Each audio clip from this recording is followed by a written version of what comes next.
Welcome back to the day of reopening. 15 साल पहले एक दिन अचानक दुनिया भर में डर फैलना शुरू हो गया। एक माइनिंग ऑपरेशन में वर्कर्स को सी शाफ्ट में समस्या दिखती है। तभी जमीन से भयानक मॉन्स्टर निकलते हैं, जैसे gargoyle dog, like bull, like snake और सेंटीपीड जैसी डेमोनिक क्रिएचर्स। ये सिर्फ माइनिंग नहीं, हर जगह जहाँ छेद है, जैसे माइनिंग हो गई, वहाँ से मॉन्स्टर्स निकलकर सबको मारने लगते हैं। न्यूज में बताया जाता है कि मिलिट्री भी कुछ नहीं कर पा रही। क्रिएचर सबटेरनियन और डेमोनिक हैं। अटैक सिर्फ 24 घंटे चलता है, फिर मॉन्स्टर वापस जमीन में छुप जाते हैं। इस इवेंट को लोग डे ऑफ रेकनिंग नाम देते हैं, मतलब हिसाब का दिन। सरकारों ने इसके बाद प्लान बनाया, हर डीप कोर फिशर पर स्टेशन बनाए, सील किए और मॉनिटर करने लगे।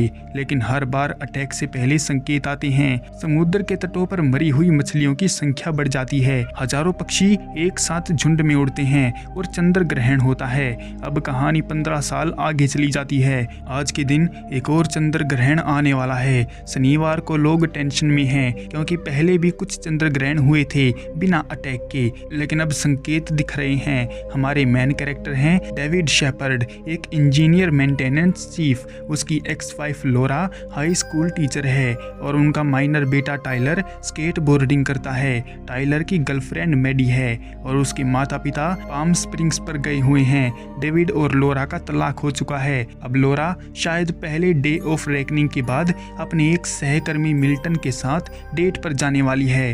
टाइलर अपने पिता डेविड के पास वीकेंड बिता रहा है। एक और आदमी के बारे में बात कर लेते हैं, जो कि कॉर्पोरल गैरेट जेनसन है और वो होमलैंड सिक्योरिटी में काम करता है। एक फिशर मॉनिटर कर रहा है। वो पहले अटैक से बच गया है, इसीलिए उसे लगता है कि वो सब दोबारा होने वाला है। रात के 1 बजे डेविड को उसके अंकल टैड फोन करते हैं। टैड और उनकी पत्नी स्टेला बार्स्टो एक अंडरग्राउंड बंकर में रहते हैं। टैड वार्निंग देते हैं कि बेटा, वो मुसीबत दोबारा आने वाली है। मछलियां तटों पर आ गई हैं। तुम लोग दोपहर तक मेरे बंकर पहुंच जाओ, वरना तुम सब मारे जाओगे। सुबह तक सिग्नल साफ हो जाते हैं। लोरा टाइलर को अपने शेल्टर में बुलाती है, जहां मिल्टन ने जगह रिजर्व की है, लेकिन टाइलर मैडी से मिलने भाग जाता है। पक्षी ऊपर उड़ते दिखते हैं। गैरेट के गेट पर पहला हमला होता है। क्रिएचर डॉग निकलकर सिपाही को मार देते हैं और गैरेट वहां से भाग निकल लेता है। डेविड ट्रैफिक में फंस जाता है, लेकिन टाइलर से मिलता है। लोरा और मिल्टन उन्हें पिकअप करते हैं। सब टोपांगा शेल्टर की तरफ जाते हैं, लेकिन वहां पर शेल्टर भरा हुआ है, एंट्री नहीं मिलती। अब चंद्र ग्रहण शुरू हो जाता है और मॉन्स्टर हर तरफ से निकलने लगते हैं। सड़कें ब्लॉक हो जाती हैं। लोग अपनी कारों को छोड़कर सेफ जगह पर भागने लगते हैं। डेविड कहता है कि एक नदी, ड्रेनेज, कल्वर्ट, बड़े कंक्रीट नालों से बारस्टो तक जा सकते हैं। मिल्टन और डेविड ड्राइविंग के लिए बहस करते हैं। तभी एक उड़ने वाला क्रिएचर मिल्टन को उठाकर ले जाता है। वो मर जाता है। अब बाकी फैमिली डेविड, लोरा, टाइलर और मैडी कार में नाले के अंदर ड्राइव करते हैं। रास्ते में चर्चा होती है कि ये क्रिएचर क्यों आते हैं। डेविड बताता है कि उन्हें नमक और ठंडे पानी से मारा जा सकता है। कार का पेट्रोल खत्म हो जाता है। वो एक सर्वाइवर को देखते हैं जो बुल डेमन से लड़ रहा है और खुद को बचा रहा है। सर्वाइवर नमक से उस डीमन पर हमला करता है। डेविड फैमिली के साथ कार में बैठ जाता है, लेकिन वो सर्वाइवर वहां पर खुद ही मारा जाता है। वो टेड के बंकर पहुंचते हैं, लेकिन अंदर गैरेट ने बंदूक लेकर टेड को बंधक बना रखा है। वो लोग काफी कोशिश करते हैं गेट खुलवाने के लिए, लेकिन गैरेट खोलने ही नहीं दे रहा था। पर तभी वो सभी क्रिएचर वहां पर आ जाते हैं। टेड आखिरी पल में दरवाजा खोल देता है।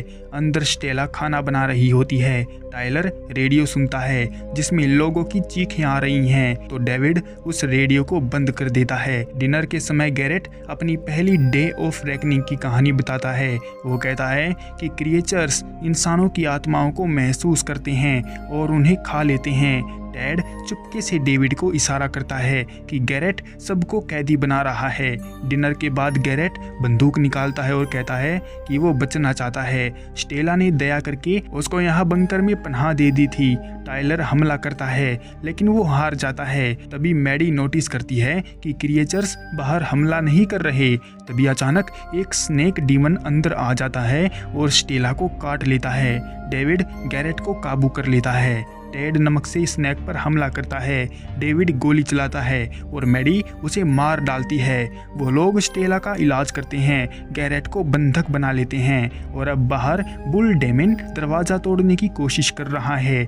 8 घंटे बचे हैं इस मुसीबत को ख़त्म होने के लिए। टेड बताता है कि बंकर के पीछे एक सीक्रेट सुरंग है जो उत्तर कैनियन तक जाती है। गैरेट कहता है उसकी फुल टैंक फ्यूल वाली कार 2 मील दूर घाटी में है और वो उन्हें गेट के 12 मील तक दूर ले जा सकता है अगर वो उसकी मदद करेंगे, जहां सुरक्षित कमरे हैं। स्टेला को लेकर वो पिछली सुरंग से निकलते हैं। बाहर निकलते ही क्रिएचर्स उन पर हमला करते हैं। गैरेट को रस्सियों से खोलना पड़ता है क्योंकि उसे कार चाहिए। कार स्टार्ट नहीं होती। स्टेला बंदूक लेकर खुद को मारने जाती है लेकिन टेड उसको रोकता है, लेकिन स्टेला उनकी बात ना मानकर डीमंस की तरफ चलती है और खुद को सैक्रिफाई कर देती है। कार स्टार्ट हो जाती है, सब भागते हैं। टेड चिल्लाता है लेकिन बहुत देर हो चुकी थी। इसके बाद रेडियो पर खबर आती है कि टोपांगा शेल्टर पूरी तरह से तबाह हो गया है, जहां पर वो लोग पहले रुकने वाले थे। अब वो गैरेट के बेस गेट पहुंचते हैं। दरवाजा खुला है। गैरेट रेडियो ट्राई करता है लेकिन कोई जवाब नहीं आता। सब हथियार लेकर अंदर सर्च करते हैं और ग्रुप बट जाता है। लोरा और बच्चे सब हथियार लेकर अंदर सर्च करते हैं।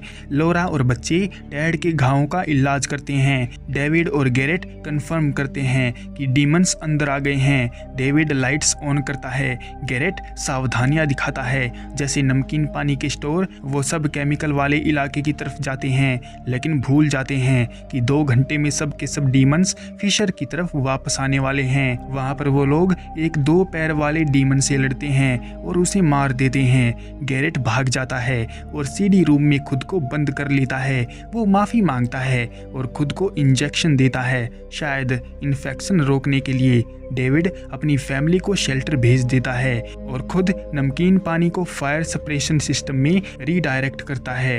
वेंट्स में छुपकर डीमंस के पास से गुजरता है। टाइलर से इंटरकॉम पर कहता है फायर अलार्म खींचो, डीमंस आ रहे हैं। टेड हैक करते हुए आगे बढ़ता है। वो अलार्म खींचता है। नमकीन पानी की बारिश होने लगती है। डीमंस पिघलकर राख और धुआं बन जाते हैं उस पानी की चपेट में आने से। टेड थककर गिर जाता है। उसी वक्त समय खत्म होने वाला है। वहां की जमीन हिलने लगती है।